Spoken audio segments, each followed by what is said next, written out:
National crime record ब्युरोच्या अहवालात खुनाच्या घटनेत Maharashtra 3रा number, बलात्कारात 4था number आणि सायबर गुन्ह्यामध्ये महाराष्ट्राचा 4वा क्रमांक आहे।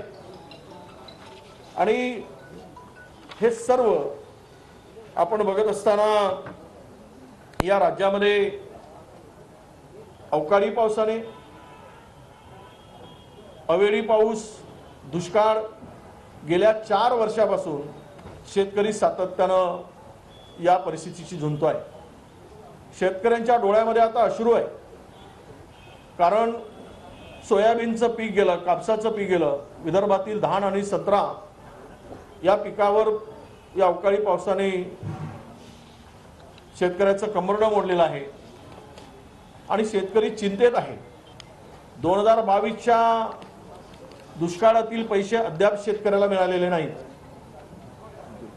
आणि शेतकरी सन्मान योजनेचा निर्णय महाविकास आघाडीने घेतलेला होता, तो सुद्धा 50,000 रुपयाचा निधी मदत शेतकऱ्यांच्या पदरात अद्यापही पडलेली नाही। आणि यामुळेच महाराष्ट्रातील शेतकरी उद्ध्वस्त होताना यांना मात्र शासन आपल्या दारी ही मोठा इव्हेंट करण्यामध्ये सरकार आपल्याला दिसतो आहे। बीडमध्ये सर्वाधिक शेतकऱ्यांच्या आत्महत्या, सर्वात मोठ्या प्रमाणात दुष्काळ, पाणी टंचाई आणि अवकाळी पावसामुळे मराठवाडा आणि विदर्भात शेतकऱ्यांचे कंबरडं मोडलं असताना करोडो रुपये शासनाच्या तिजोरीतून खर्च करून तिकडे सरकार जाऊन शासन आपल्या दारी म्हणून डंका वाजवण्याचं काम करत आहे, डंका पिटण्याचं काम करत आहे। म्हणजे त्यांना शेतकऱ्याची चिंता नाही, तर त्या ठिकाणी जो इव्हेंट केला गेला, जेवढे मोठ्या प्रमाणात बॅनर, होल्डिंग, फटाके, हार, तुरे लावले, थोडी लाज तरी किमान सरकारला या संदर्भात असायला हवी होती। पण दुर्दैवानं शेतकऱ्याप्रती या सरकारला कुठलीही कणव नाही, शेतकऱ्याप्रती जिव्हाळा नाही, हे आता या ठिकाणी दिसून आलेलं आहे। आपल्याला सगळ्यांना सांगताना की या राज्यामध्ये अनेक विषय मोठ्या प्रमाणात निर्माण झालेले आहेत आणि म्हणून आपल्याला या ठिकाणी सांगताना 2-3 गोष्टी अत्यंत महत्त्वाच्या आपण लक्षात आणल्या पाहिजेत, आपल्या लक्षात आणून देतो आहे। आणि एक तर हा कालावधी इतका कमी आहे अधिवेशनाचा, प्रश्न खूप मोठे आहेत, अनेक प्रश्न आहेत, आरोग्य यंत्रणा कोलमडते आहे, शेतकरी सरकारच्या मदतीसाठी नजरा लावून बसलेला आहे, या राज्यातील कायदा सुव्यवस्थेचे दिनवडे निघाले आहेत, भ्रष्टाचाराने या राज्यामध्ये कहर केलेला आहे, शासनाची तिजोरीची खुलेआम लूट केली जात आहे। आणि अशा स्थितीमध्ये या प्रश्नावर चर्चाच होऊ नये म्हणून आमची आग्रही मागणी होती की हे अधिवेशन किमान 15 दिवस कामकाजाचे असावे, पण त्यातूनही या सरकारने पळ काढलं, यांना चर्चा करायची नाही असं आम्हाला त्या ठिकाणी एकूण कामकाजाच्या दिवसावरून दिसतंय। आम्ही मागणी सुद्धा त्या पद्धतीने केली होती। मी या सगळ्यामध्ये दुष्काळ आणि टंचाईची स्थिती, अवकाळीचं संकट आणि दुष्काळ जाहीर करण्यामध्ये झालेली दिरंगाई आणि तोंड पाहून मंत्र्यांचे आणि सत्ताधाऱ्यांच्या तालुक्यांना दुष्काळ घोषित करणं आणि इतरांच्या मतदारसंघाकडे टंचाई घोषित करताना दुर्लक्ष करणं हे शासनाचं अपयश आहे असं मी मानतो। 1000 पहिल्यांदा 40 तालुके दुष्काळग्रस्त घोषित केलेत, त्यानंतर त्यांना SDRF NDRF कडून मदत मिळेल, परंतु 1000 नंतरचे मंडळं जी घोषित केली त्यामध्ये सरकारने हात वर केलेले आहे।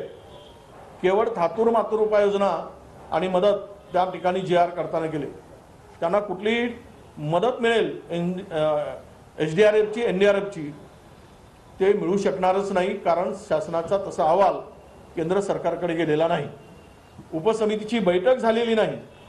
त्यामुळे या सरकारकडून आता शेतकऱ्यांना जे 1000 मंडळ आहेत त्यांना काही मदत मिळू शकणार नाही अशी अवस्था निर्माण झाली।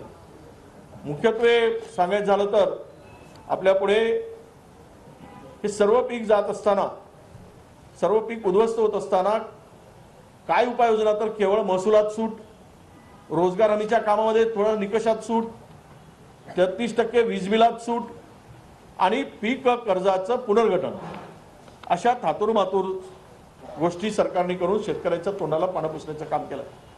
शेतकरी उद्ध्वस्त होत असताना, दुष्काळ घोषित करत असताना त्यामध्ये शब्दाचा खेळखंडोबा करून दुष्काळ सदृश्य परिस्थिती म्हणून दाखवली, दुष्काळ म्हणून दाखवली नाही, दुष्काळ सदृश्य स्थिती दाखवली आणि ते मंडळ घोषित केले। त्यामुळे शेतकऱ्यांना यातून काहीही मिळणार नाही। आणि मुख्यमंत्री नेहमी सांगत असतात की आम्ही शेतकऱ्याला, हे सरकार शेतकऱ्यांचं सरकार आहे आणि त्यांच्या भाषणातून वारंवार आम्ही शेतकऱ्याला वाऱ्यावर सोडणार नाही, वाऱ्यावर सोडणार नाही, वाऱ्यावर सोडणार नाही, आणि सर्व शेतकऱ्याला मात्र यांनी वाऱ्यावर सरकारने सोडून दिला आहे अशी परिस्थिती महाराष्ट्रात आहे। आणि या सगळ्या परिस्थितीमध्ये सरकारचा या दुष्काळाकडे पाहण्याचा दृष्टिकोन अत्यंत नकारात्मक आणि शेतकऱ्यांना उद्ध्वस्त करणारा आहे। सरकार कसं टिकेल यासाठीच या सर्वांची शक्ती आता या ठिकाणी काम करताना आपल्याला दिसते आहे। कर्नाटकापेक्षा भीषण असं दुष्काळ राज्यात असताना या सरकारने मात्र पूर्णतः हे सरसकट दुष्काळ घोषित करण्यामध्ये दिरंगाई केली आणि केला नाही किंवा वेळ घालवला, आणि हे सरकार मात्र यामध्ये घोळ घालत बसले। तुम्हाला सगळ्यांना सांगताना महाराष्ट्रातील जनतेला 16 जिल्ह्यातील जवळपास 91 तालुक्यातील 4 लाखपेक्षा अधिक जमीन आता या अवकाळीमुळे नुकसान झालेलं आहे। द्राक्षाचं पीक गेलं, तुरीचं पीक गेलं, कांद्याचं पीक गेलंय, संत्र्याचं गेलं आहे, धानाचं पीक आहे नष्ट झालेलं आहे, कापूस नष्ट झालेला आहे। हे सगळ्या पिकांना फार मोठ्या प्रमाणात शेतकऱ्यांना या पिकामध्ये नुकसान झालेलं आहे। आणि अशी स्थिती असताना या सरकारने केवळ पंचनाम्याचे आदेश दिले असले तरी सरसकट पंचनामे व्हावेत असं सांगितलं नाही, आणि खालच्या यंत्रणेला त्यांनी मोजके पंचनामे करून सरसकट पंचनाम्यापासून थांबवलं असा आमचा आरोप आहे। दुष्काळ जाहीर करण्यात दिरंगाईचा विषय आपल्यापुढे आणला। यामध्ये सरकारनं उभी केलेली संकटाची मालिका इतकी मोठी आहे की बोगस बियाणांचा काळा बाजार या राज्यामध्ये झाला, लक्ष्मी दर्शनासाठी छापा मारण्याचे नाटकही मध्यंतरी झाले, तो काही मंत्र्यांनी तो प्रयोग करून बघितला, आणि त्यानंतर केंद्राच्या आयात निर्यात धोरणामुळे शेतकरी संकटात आला। केंद्राच्या शेतकरी विरोधी निर्यात धोरणामुळे कांदा निर्यात लांबली, संत्रा निर्यात लांबली, तांदूळ निर्यात थांबली, कारण तांदळावर सुद्धा 20% निर्यात लावला गेला। आणि या सगळ्यामुळे आज कापसापासून तर आपल्या संत्र्यापासून तांदळापर्यंत कांद्यापर्यंत हा सगळा शेतकरी आज संकटात सापडलेला आहे। उत्पादन खर्चाच्या 1.5 पट उत्पन्न शेतकऱ्यांना मिळेल अशी घोषणा केंद्र सरकारने दिली होती, आणि आज मात्र सोयाबीन आणि कापूस हमी भावापेक्षाही कमी दरात विकलं जात आहे। 65% जिनिंग महाराष्ट्रातील बंद आहे, आणि त्या जिनिंगसाठी कापूस नाही, कारण एक तर त्या कापूस उत्पादक शेतकऱ्यांना उत्पन्न मिळालं नाही, आणि मिळालं तिथे त्यांना भाव मिळत नाही आहे, अत्यंत कमी भाव या सर्व शेतकऱ्यांना मिळतो आहे। शेतकऱ्यांच्या आत्महत्येसंदर्भात यापुढेच आपण सांगितलं आहे की आम्ही शेतकरी आत्महत्यामुक्त महाराष्ट्र करू अशी घोषणा या सरकारने आणि मुख्यमंत्र्यांनी केली होती, पण या आता दुर्दैवानं सांगावं लागतं, खेदानं म्हणावं लागतं की याच काळात सर्वाधिक शेतकऱ्यांनी शेतकरी विरोधी धोरणामुळे आत्महत्या केल्याचं महाराष्ट्र बघतो आहे। आणि म्हणूनच देशातील एकूण शेतकरी कुटुंबापैकी आज 43.42 दशलक्ष म्हणजेच 48.6% शेतकरी कुटुंबावर कर्जाचा डोंगर उभा झालेला आहे। राज्यातही लाखो शेतकरी कर्जाच्या बोजाखाली अडकलेला आहे। चालू हंगामापर्यंत घेतलेल्या संपूर्ण कर्जाची सरकारने आता कर्जमाफी करावी अशी मागणी आम्ही नक्कीच करणार आहोत, त्याशिवाय हा शेतकरी उभा राहू शकणार नाही। हे सरकार म्हणजे खरं म्हणजे कठपुतळी सरकार आहे। त्याचं कारण असं आहे की या हाताला दोऱ्या बांधून बाहुल्या नाचवता जातं, तसा याप्रमाणे दिल्ली दरवाजातून जसे हातवारे होतात तसेच हे सरकार हालत असतं, आणि दोर त्यांच्या हातात आहे आणि या बाहुल्या त्याप्रमाणे नाचत असतात, असं महाराष्ट्र गेल्या वर्षभरापासून बघतोय, हे खरं म्हणजे स्वाभिमान शून्य आणि कठपुतळी सरकार असं याला म्हणता येईल. सरकार किती असंवेदनशील आहे हे आपण पाहिलं. याचं एक उदाहरण आहे की वाढवण बंदराच्या संदर्भात स्थानिक मच्छीमारांचा विरोध होता.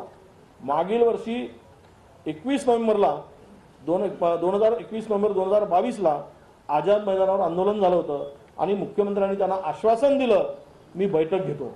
बैठकही घेतली नाही आणि त्यामध्ये ते कामही थांबवलं नाही आणि मच्छीमारांना मात्र त्या ठिकाणी उद्ध्वस्त होताना संपूर्ण तो परिसर बघतो आहे. 21 नोव्हेंबर 23ला 1 वर्ष झालं, पण साधी बैठक घ्यायला या मुख्यमंत्र्यांना त्या ठिकाणी वेळ मिळाला नाही. आमदार नाराज झाले की लगेच बैठक घेतो म्हणून सांगायचं आणि त्या बैठकाच घ्यायच्या नाहीत आणि त्यांना फिरवायचं, अशी पद्धत महाराष्ट्रात सुरू आहे. याबरोबरच सरकारला कायद्याची आणि जनतेची स्वीकृती नाही, हे मात्र खेदानं सांगावं लागतं. गेल्या 7-8 वर्षात देशातील आणि राज्यातील विरोधकांना संपवण्याचं आणि पक्ष फोडण्याचं काम केंद्रीय यंत्रणांना हाताशी धरून सुरू आहे. एक नवा लोकशाही विरोधी पायंडा या मंडळींनी आता पाडला आहे. यांना पक्षांतर बंदीची भीती नाही, जनतेची भीती नाही, संविधानाची भीती नाही आणि न्यायालयाची भीती उरली नाही, अशी स्थिती महाराष्ट्रात आहे.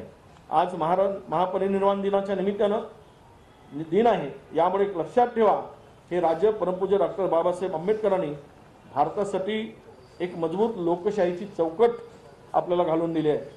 तुमच्या लोकशाही विरोधी कृत्यांना उशिरा का होईना पण चाप बसेल, याविषयी मात्र आमच्या मनात अजिबात शंका नाही. आणि म्हणून या राज्यातील अनेक प्रश्न यापुढे जे निर्माण झाले त्यामध्ये अनेक विषय आहेत, पण 2 विषय पुन्हा महत्त्वाचे सांगतो आणि यानंतर पुढले जातील. यामध्ये खरं तर आरक्षणाचा खेळखंडोबा या सरकारने आपल्या राजकारणासाठी केलेला आहे. 2 समाजामध्ये भांडणं लावून 2 बाजूला 2 पक्ष उभे राहून संपूर्ण महाराष्ट्रातील जनतेला भेटीस धरण्याचं काम केलं आहे. खरं तर पक्षफोडीपासून स्वतःची बदनामी झाकण्यासाठी, गेलेली पद सुधारण्यासाठी या सरकारने Maratha versus OBC, Dhangar versus आदिवासी अशा समाजामध्ये दुई आणि भांडणं लावण्याचं काम केलेलं आहे. आणि म्हणून हे सरकारकडे आमची मागणी होती की तुम्ही कोणत्याही परिस्थितीमध्ये जातनिहाय जनगणनेचा निर्णय सरकारने घ्यावा, पण 1.5 वर्ष होऊ नये या सरकारने त्या संदर्भात कुठलीच भूमिका स्वीकारली नाही. मराठा आरक्षणासाठी असेल किंवा ओबीसीच्या आरक्षणासाठी पुन्हा इम्पिरियल डेटा गोळा करण्याची आठवण या सरकारला मागे आम्ही करून दिली होती, त्यालाही यांनी वाटाण्याच्या अक्षता लावल्या. जातनिहाय जनगणना करण्याचा निर्णय सरकारने 1.5 वर्षात घेतला नाही आणि आता बिहारच्या धर्तीवर जनगणना आणि आरक्षण देण्याचा विचार सरकार करीत आहे. पण हे केवळ अधिवेशनाच्या तोंडावर पुन्हा त्याला तोंडावर हे यांचं हे सोंग आहे असं आमचं मत आहे. धनगर समाज एसटीचं आरक्षण मागते आणि या 30चा अहवाल जो आला आहे मंत्रालयाच्या 6व्या मजल्यावर जो पडून आहे, धुळकात पडला आहे, त्यावरची धूळ झटकण्याचं कष्टसुद्धा शिंदे, फडणवीस आणि पवार सरकारने घेतलेलं नाही. मी आपल्या लक्षात आणून देतो की मुस्लिम आरक्षणाला न्यायालयाची आटकाडी नाही, पण एका देशातून मुस्लिम आरक्षण देण्यासाठी हे सरकार तयार नाही. लिंगायत असतील किंवा इतर समाजाच्या आरक्षणाच्या मागण्याकडे बघायला हे सरकार आता लक्ष घ्यायला वेळ नाही.